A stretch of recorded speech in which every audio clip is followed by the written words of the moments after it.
Just over 3 years ago, when Scott Morrison was Treasurer, and apparently at the behest of the then Prime Minister Malcolm Turnbull, he started up a useful debate about tax reform. Everything was on the table, we were told, let 1,000 flowers bloom.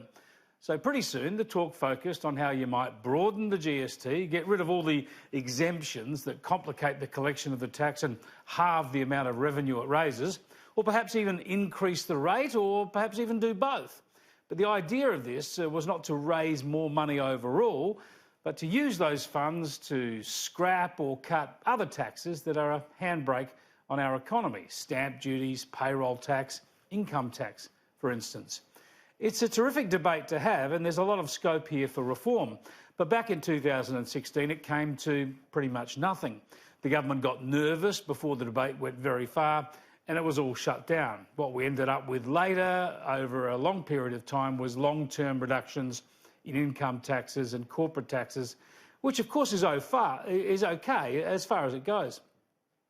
Now, right now, the New South Wales coalition government is conducting a study, we learned, to come up with some meaningful tax reform. We're told it's going to work closely with the Victorian Labor government to settle on some detailed proposals by next year. Now, a couple of points on this. First up, we desperately need a shake-up here because we've got a messy taxation and federation system. Canberra raises most of the money while the states spend most of it. The states are often a big problem here because they kind of like that situation where the nasty tax collection is done by Canberra, but the states get to be the good guys who spend it all.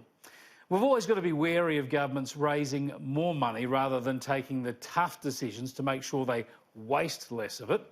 But if they can come up with a more efficient tax system without hitting us for additional tax revenue, then that can only be a good thing.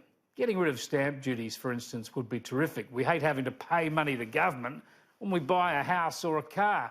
As well, we should. And of course, these taxes just create a huge disincentive for us when it comes to buying or selling anything that is subject to stamp duty.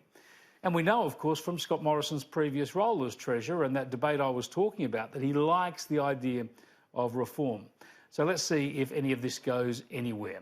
It should, because the current system is too complex, too inefficient, and frankly, rips us off.